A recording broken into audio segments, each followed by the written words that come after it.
So here we have our facing pattern pieces, and if you are doing the facing option, this is what you will do now.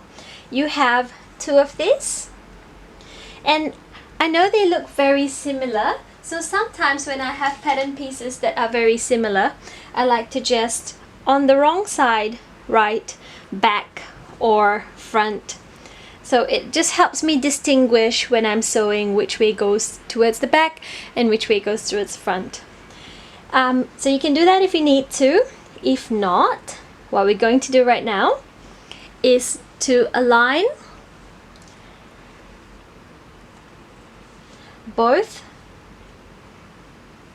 of the facing pieces, the front and the back. Align them at the short edges. We're just going to pin or clip them, whichever you prefer. Now remember that at the very start of this sew-along, we talked about interfacing.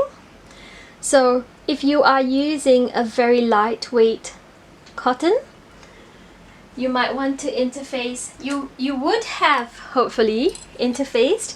If not, it is not too late. Go ahead and interface your facing pieces now, because after this step it will be impossible. So if you need to interface, do so now before we sew the seams in. Otherwise, it's okay to go ahead and sew both short ends together with a 1/2 inch seam allowance. So I have that done now. So I realized that I forgot to talk about serging. So if you are not going to be using a regular sewing machine to sew these edges in, or if you are sewing a knit Laura dress and you will not be using a sewing machine, you are going to want to serge both these short ends, and then after that you will serge around the outer circumference of this facing piece. So we're not going to do anything on the inner side because that one is at a later step. So just serge both short ends and then the outer circumference of the facing. So what I'm going to be showing you next is how we're going to finish off the edge of the facing by turning it under, and this is going to give it a neat professional finish.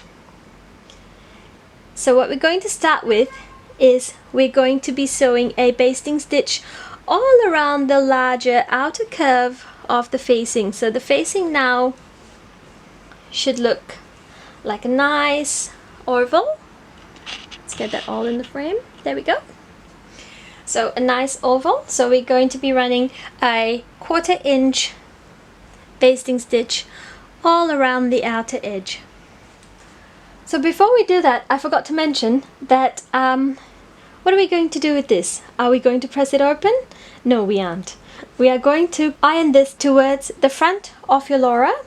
So the shorter neckband is your back piece. I'm just going to put a B over there, and this is the front, so I'm just going to write an F over there, just so I don't get confused, because both these pieces look so similar.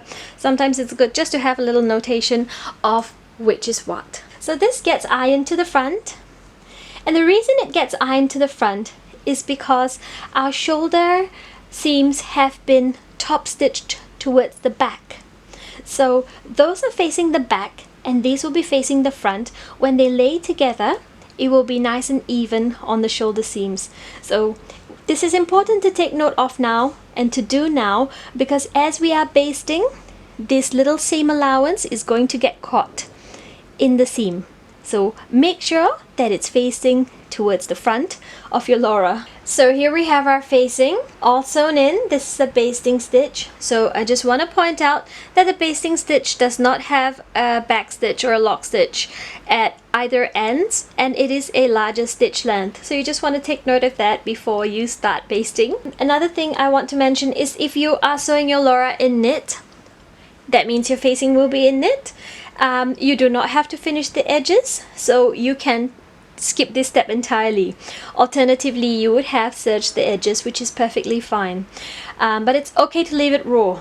Now, if you have interfaced the facing You can also skip this step that we're going to do of folding it under and sewing it.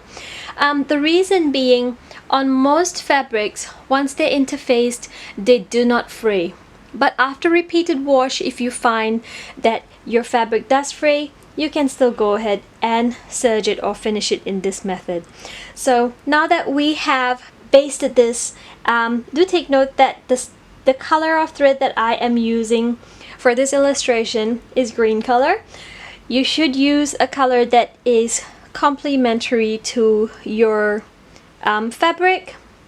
So I'm just using this color so that you can see it a little bit clearer. So what we're going to do now is we're going to take it over to the ironing board, and you just want to iron this in place. Now, being the outside of the curve, it will definitely be a little bit larger than the inside of the curve. So you just want to gradually ease it in, and you will see that's the purpose of the basting stitch. Firstly, to give you a guide as to where you're supposed to fold, and secondly, to hold the curve in place such that it doesn't stretch too much. So you will see, once you've got your basting stitches in place, it is very easy to turn it upwards and to iron it in place. I don't think I've got any kinks in the fabric at all, except for at one spot, which is over here, and that is totally fine if you iron it over, because this will get caught in the underneath of the seam anyways, and it will not be visible from the front of the garment in any ways. So before I proceed on, right now the basting stitches have done its job. I'm going to just go ahead and trim that down, snip snip, and this is done. Okay, so now this is a very fiddly seam, and I totally understand that if you're a beginner sewer and you don't want to be dealing with teeny tiny little seam allowances like this, it is perfectly fine. If you have a rolled hem foot or on your that came with your machine, or you just happen to have it, a rolled hem works perfectly for the facing as well, or you could just zigzag stitch that in. And an alternative would be to trim your fabric down with your pinking shears, any means that you wish to finish off this seam. So if you prefer a more precise fold, you could just turn this upwards, head over to your ironing board, iron this in place, and of course you could use pins. Now these pins that I have here, they're a little bit bulky because of this, the head is made of glass. So you will find that the dressmaker pins with the metal head are a little bit more suited to the purpose of this seam, because they will allow you to iron over them without affecting the seam very much. So here is our facing piece, and I have double fold ironed it, and I'm going to be starting at one of the side seams. And for this instance, it doesn't matter if you sew it from the wrong side, because this stitch is going to be on the inside of the garment anyway. Well, it doesn't, I don't fuss about it. So I'm just going to sew this in, and remember we are working with just slightly under a 1/4 inch seam allowance, because the width of that fold is a 1/4 inch. So we just want to be working with just slightly less, so that you can catch that edge. And of course you want to be working with a little bit of a shorter length for stitch, because you are working around a curve, and a shorter stitch length gives you a little bit more control. So because this is not a basting stitch, you do want to remember to lock stitch or back stitch at both ends. So we're just going to go ahead and do that now.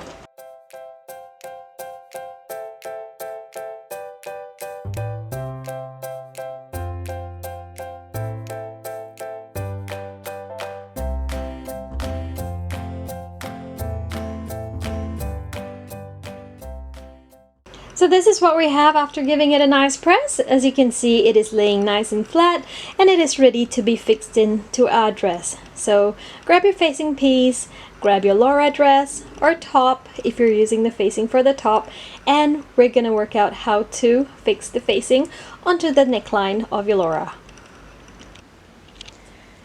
So this is my Laura that I have sewn as a color blocked version. I love this pattern so much. You can play around with so many options. I have done a floral front.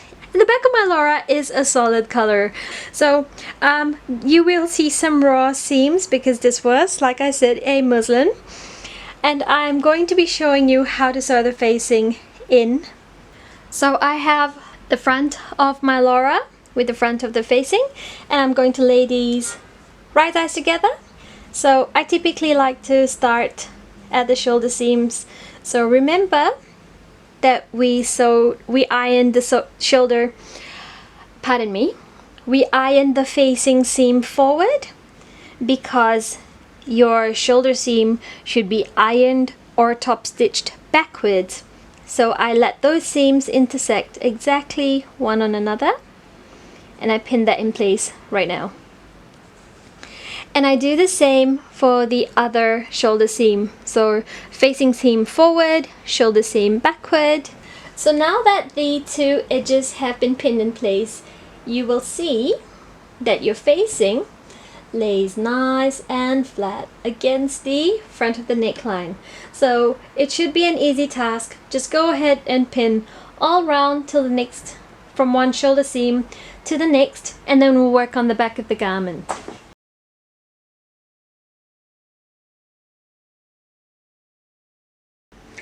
So let's head on over to our sewing machine now. 1/2 inch seam allowance all the way around.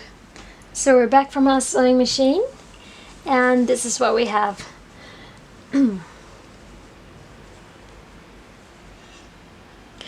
Now what you will find is that it is, for me, it is sitting nice and flat. Depending on the fabric that you're using, if you find that your neckband, if your neckline has stretched a little bit, give it a little bit of steam with an iron, and it will shrink back right into place. It will lay flat, and it will look nice and pretty again.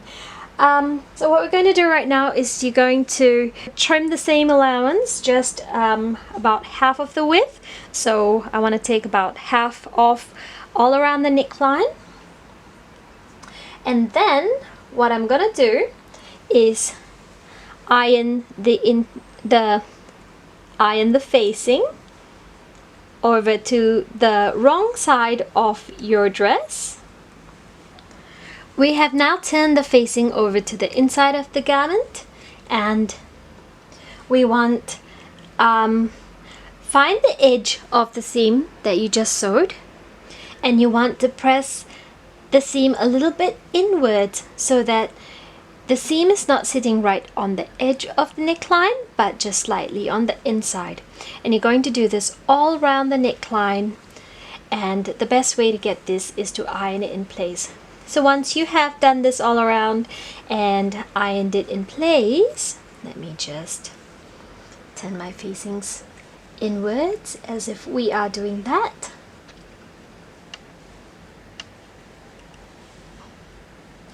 So what I find is effective in holding that seam down just that way is, even though it's already stitched in, go ahead and hold it down with some pins, and this is in preparation for the next step where we are going to be top stitching all around the circumference of the neckline, and you're going to be doing this at 1/4 of an inch from the edge. Now you could of course go ahead and do some hand embroidery around the neckline, put some lace there, any design features. Your creativity is limitless.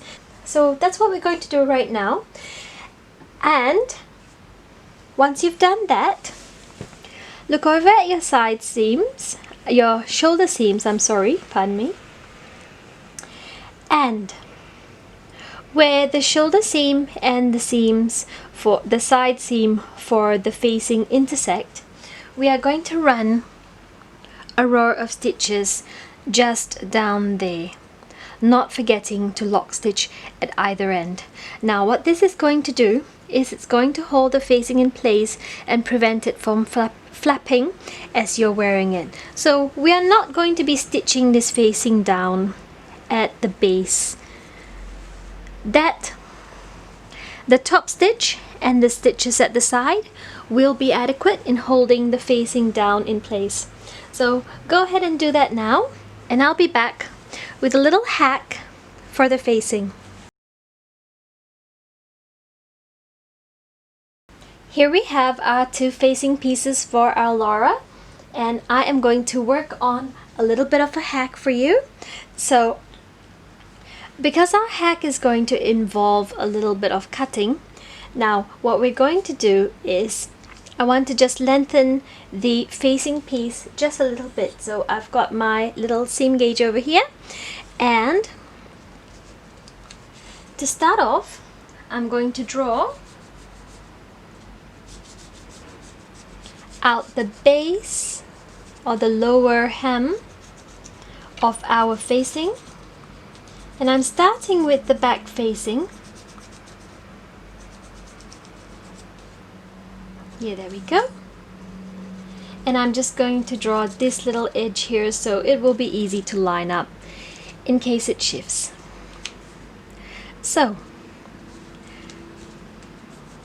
you know what? Let's just go ahead and draw in the entire facing so we can remove the pattern piece and just use the fabric as our guide.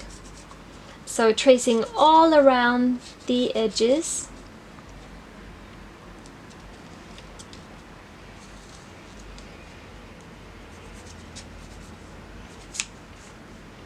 And remember that this is a cut on fold piece, so I'm going to be transferring that information over as well.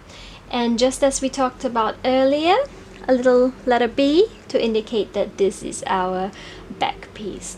Now what I'm using right here is linen, so and I'll talk about fabric weights in a minute. First of all, I will be lengthening the bottom curve by about 1.5 cms. So I'm going to just mark this all around the lower curve, and the closer you mark them, the easier it is to connect the dots. I knew all those activity books were setting us up for some kind of skill in life. Didn't know it's going to be this fun. I love hacking a garment, and this one is so easy. You're going to love it. So we're just going to go ahead and connect those dots there, and what this will do is it would have lengthened our facing piece by about 1.5 centimeters. 1.5 centimeters translates to about 5/8 of a seam 5/8 of an inch. So I just went with what's on my seam gauge, and it's metric, so that's fine. Just fill in a few dots that are a bit distant. Okay, so I'm just going to go ahead and draw that in now. Just went to sharpen my pencil, and if it's coming in a little bit light, I'll zoom in just a minute. So this is our original line, and this is our new cut line. So what I'm going to do here is this is the top edge that's going to be joined with the other facing piece. So I am just going to extend this, so just lay the flat side of your seam gauge there, and we just extend it out. And I'm just going to go ahead and darken the rest of the lines as well.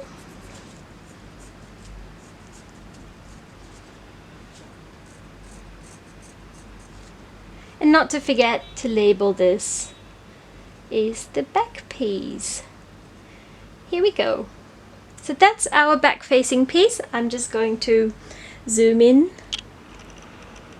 So I'm going to cut this out, and then I'll repeat it with the front facing piece.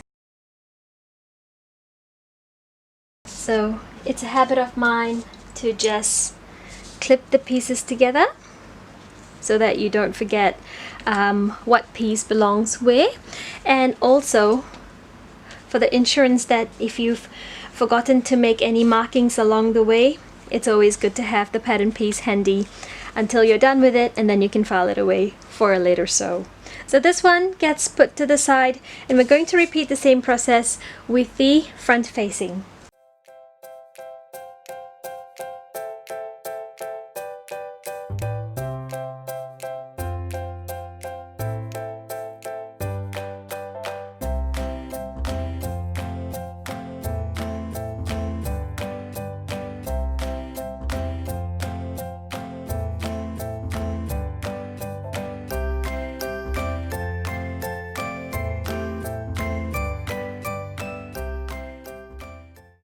So just as we did with the other facing, we're going to join them together at the short seams on either side.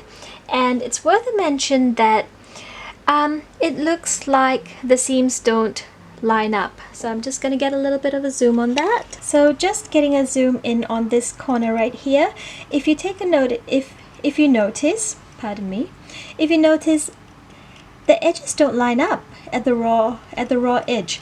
Now this is because we are joining two curves together, and when you sew this in with your 1/2 inch seam allowance, you will notice that exactly at that point is where the two edges meet, and you will have a continuous curve once you've sewn this in place. So do not worry about that little excess. Do not stretch it to make it fit. It is meant to be this way. It will line up at the seam line. So off to the machine just to sew this in with a 1/2 inch seam allowance on both short ends. Now, just as we did earlier, I'm going to iron this towards the front of the garment, and I'm going to go ahead and finish off the edges of the facing in any of the ways that we talked about earlier. So on this one, I will be serging all around the outer corner, the outer curve of the oval of the facing. So here's our facing. I've got the side seams ironed towards the front. I have serged the outer edges of this oval, and as I am ironing, I also have ironed a little bit of a line in the center, and this is my exact center of the facing as I fold it. Now before I go on, 2 pointers which I really should have mentioned earlier. Number 1, we will be manipulating this fabric a fair bit. So what I would advise is, if you are using a fabric that is similar in weight to your dress, you need to interface it. You really need to, because otherwise you're going to find it difficult to work around the edges. That's the first thing. The second thing is, it is advisable for you to stay stitch the edges of the facing if you are sewing up the hack. And the reason for that is we will be working on the center front of the facing, and if it gets stretched out, it will not fit across your neckline. So it is always advisable to stay stitch in the directions that we talked about in the first video. If you've gone ahead and done that, excellent. If you haven't, it's not too late. You can still pop in those stay stitches now, and we will come back with details on how we are going to hack the center front of this facing. Just as we have gone ahead and ironed out the center front of the facing, we're going to go ahead and do the same thing for the front of the center front of our neckband. So to do that, we fold the front of our dress onto itself,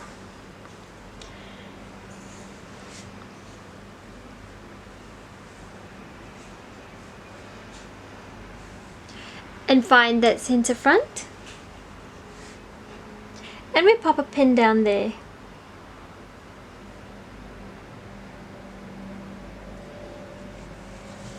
Now that this is done, we open it up such that the right side is facing up. And once again, it's difficult to lay it out such that it's totally flat. So we're just going to work with the front of the dress first, and then we'll work our way to the back. So here we have it. What we're going to do now is to grab your facing piece. Here we have it. And just check. Aha! It's a good thing I labeled it because that's the back. And this is the front. So where we have made an iron crease, just line that up exactly with the pin. So that marks our precise center front, and this is critical because we don't want a slit that is askew. Now what I'm going to do is I'm going to pop a pin down here as well. Better safe than sorry. I'm just going to pop 2 pins right there. Okay, that's firmly held in place. What I'm going to do next is the sides against the shoulder seam. So 1 clip right there. And remember, one's facing forward and the other is facing backwards, just as we did in the clip before this. And I do the same with the other side. The facing seam is forward. Aha, there we go. Flush that to the back. Make sure your seams line up just perfectly and clip it in place.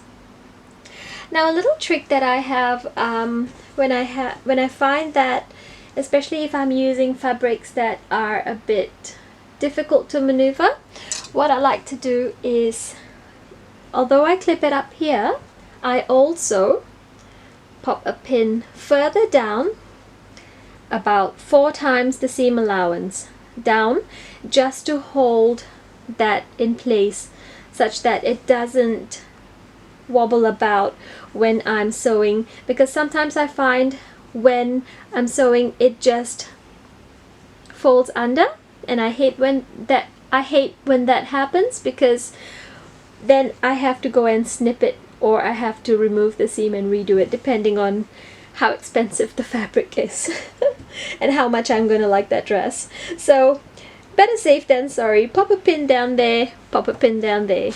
So for the next step, I'm going to go ahead and pin the entire front of the facing and pin the entire back of the facing, just like we did earlier.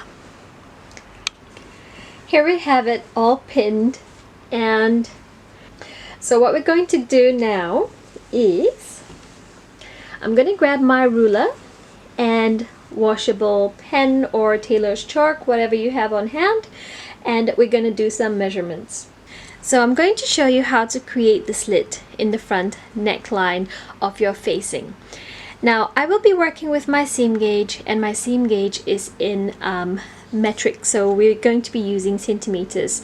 I'll try my best to translate them into inches as we go. So starting off with our seam allowance, which is a 1/2 inch, which would be 12 millimeters.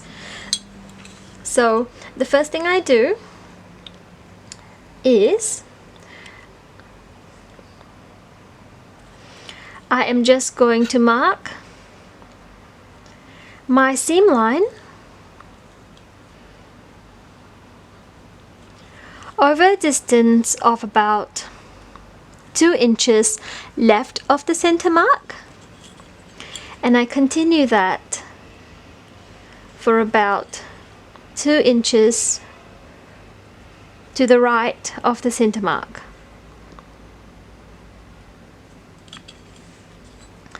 I'm just going to connect the dots.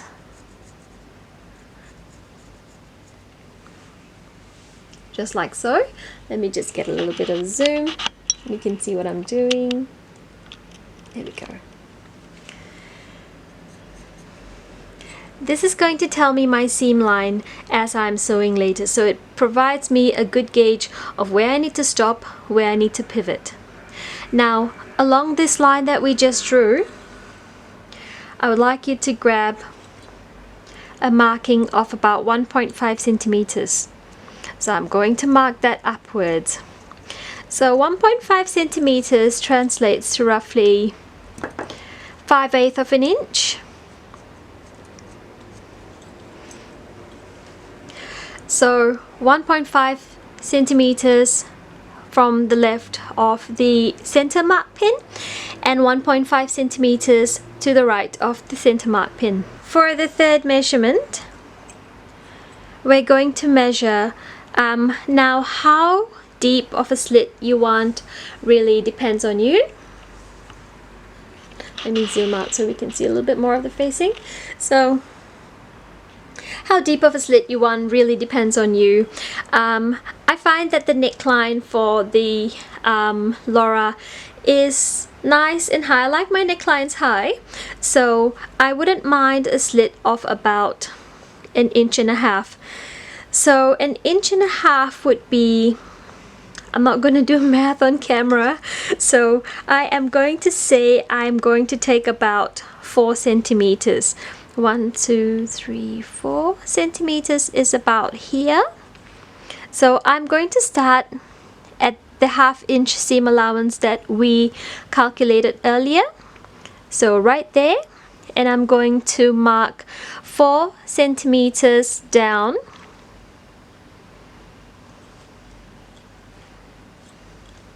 And just draw a perpendicular line upwards. So if you notice, the line is exactly on the crease that I made earlier as I ironed my facing. So that is why creating that crease is so important. It helps you mark where you will be placing your center line later. So we've made the 1/2 inch seam allowance gauge. We have measured 5/8 of an inch out from either side of the pin. We have measured 4 centimeters down. So I've just run off and done a real quick Google search of what 4 centimeters is, and it translates to 1.575 inches. So the depth of your slit really depends on you. If you want a deeper slit, just make your facing longer in the initial face that we did earlier.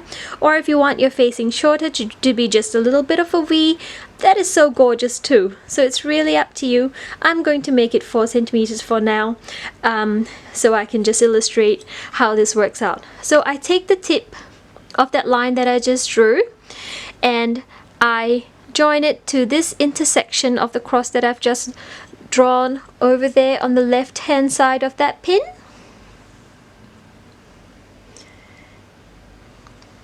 And after I draw this, I will just zoom the camera in so you can take a look at how we're doing this over on the right hand side. Now before I move on, I'm going to place 2 pins. I'm going to place one over here, so as a reminder later as I'm sewing that I need to get ready to pivot. And I'm going to place one over here, so as I'm sewing down this line that my fabric does not shift. So I'm going to do the same thing on the other side. This is the mark that's 1.5 centimeters or 5/8 of an inch to the right of the pin, and that is 4 centimeters down from the center of the pin, from the center of the neckline, pardon me. So I'm going to just draw that intersection there with the end of this line here.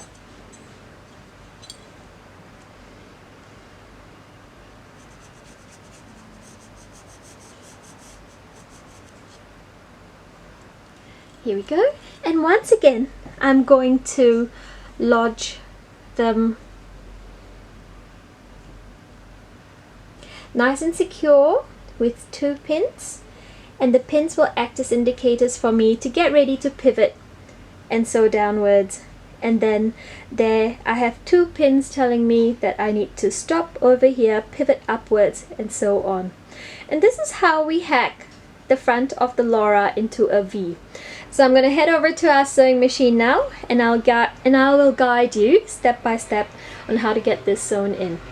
So just before I do that, if you want to add a tie or a ribbon, now would be a good time to slide it under so that we can just sew it over here and over here. But I'm going to leave mine plain right now, so baby steps. Let's just start with one hack first. So here we go. Remember, I'm sewing with a contrast color thread, something that's completely off the color chart for this dress, but you would use a coordinating color. So let's just pop that under the presser foot, and remember that we're going to be going at this with a 1/2 inch seam allowance below the presser foot, and as always I start from the back of the neckline.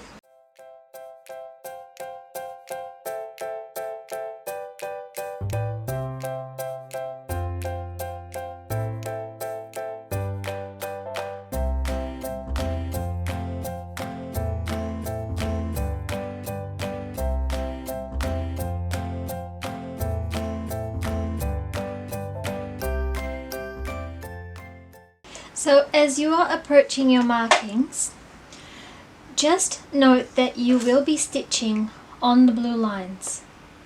So I have my needle positioned in the center here, so I can see my lines as they go under the presser foot. And if you have a presser foot that allows for that, or a transparent presser foot, that is preferable. Otherwise, just do make sure that your lines that you've marked earlier are nice and visible, but more importantly, they need to be able to wash off, so after sewing, and they need to not stain your fabric, because I have had the misfortune of using a fabric marker that bled onto my actual fabric. So that was not a good experience. So we are working our way into the slit, and you just want to go slow, and as we discussed sewing curves earlier, this would be a perfect place to use a smaller length stitch, so it will allow you more control over the corners when you pivot. So I'm going to switch to that right now. I'm going to keep my pin in right till we reach the corner.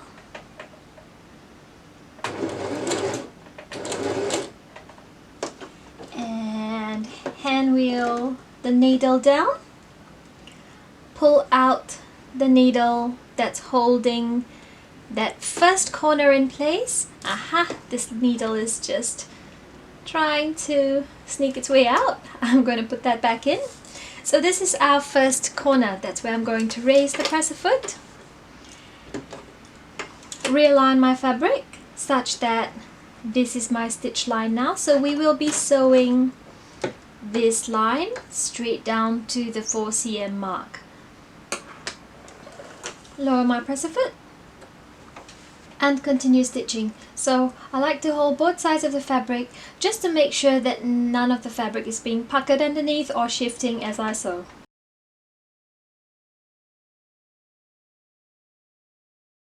As the end of my 4 cm line goes under, I'm just going to track it with the tip of a pin. So that's where I want to stop sewing and pivot my fabric up the other way. So that's the tip. And just pull the hand wheel down, lift up the presser foot,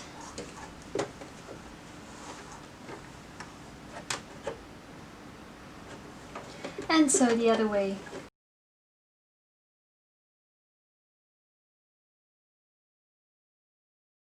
This is where I remove my center pin, and that's always a scary moment because that has been the basis of all our calculations till this point.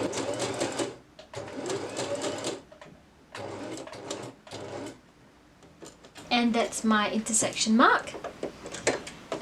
Lift presser foot, lower it down, and continue sewing the rest of the neckline with a 1/2 inch seam allowance. So at this point I can revert back to a larger stitch length.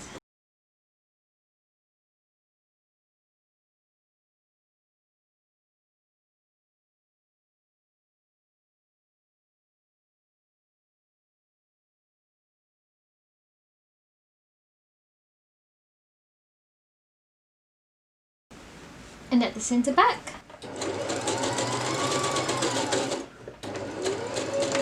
That's where we lock stitch. And we're done. So back at the workbench, we're going to see what we've done with the front there, and then we're going to see how we snip it up. This is looking beautiful. So we've got our facing sewn in at a 1/2 inch seam allowance, pivoted at the corners, and I'm loving the look of this slit. What we're going to do right now is we're going to trim the whole thing down by half. So that would be a 1/2 inch, a 1/4 of an inch, pardon me, a 1/4 of an inch off the entire length of the neckline. I'm going to show you what we do when we come to the corners, so just hang on there.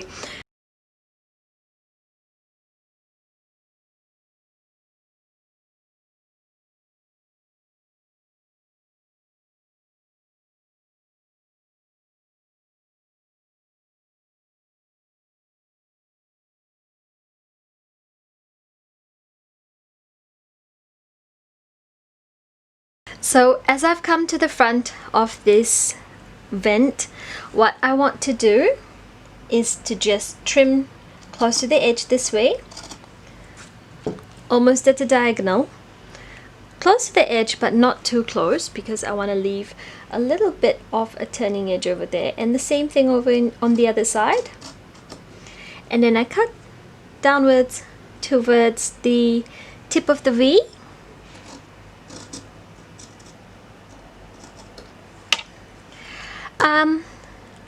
I'm cutting it about slightly more than 1/8 of an inch from the line that we drew earlier. Now repeat on the other side.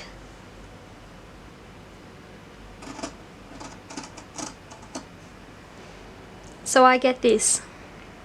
So what I want to do at the tip there is, because we want it to turn and give us a nice crisp V at the base over there, so I'm just going to make a little bit of a snip as close to the seam as possible without actually cutting into the seam.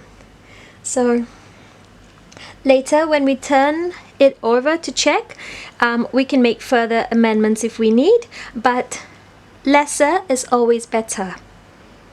So we're going to take a quick moment to just turn this over and see how it looks. So we are turning over the facing. So you want to give it a gentle push. You don't want to push too hard, because if your seams are fragile, then you could bust right through, and you do not want that, at least not until you get into the top stitching part. So this is where you decide if you're happy with that V.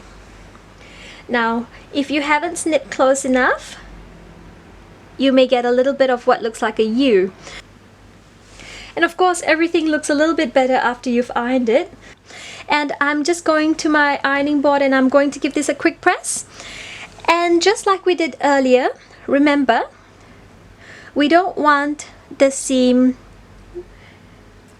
where the facing and the neckline is joined to be right up there. As you iron, you just want to roll it a little bit to the wrong side, because we are going to be top stitching this all the way down. So off to my ironing board and I'll be right back in a minute. All ironed, and I am loving the look of this facing. So if you notice the edges of this, now I have rolled it ever so slightly to the wrong side of the fabric, and as I ironed, I pinned it in place. Over to the sewing machine just to top stitch this in place, just real quick. And while we're doing that, we will also be sewing this seam over here. So just remember that your facing seam allowance is facing one way, your shoulder seam allowance is the other way, and then we just want to anchor that down with one seam over here on the left shoulder and repeat that for the right shoulder. So over to our sewing machine now. So our top stitching is done. I'm loving how this is looking. Have I said that before? Okay, so at the corners here, don't forget to pivot. And I realized that my little facing vent here, or this little V that I've created right here, has a little bit of a line at the bottom. So what I did is, instead of going at it with a V, I did 3 seams here, 3 stitches, pardon me, 3 stitches. So, and I think I'm happy with how it looks. If I was a little bit more confident with my top stitching, I might do 3 lines. I don't know. Let's see how we do it, how I go. Also, not to forget, you need to anchor down the sides.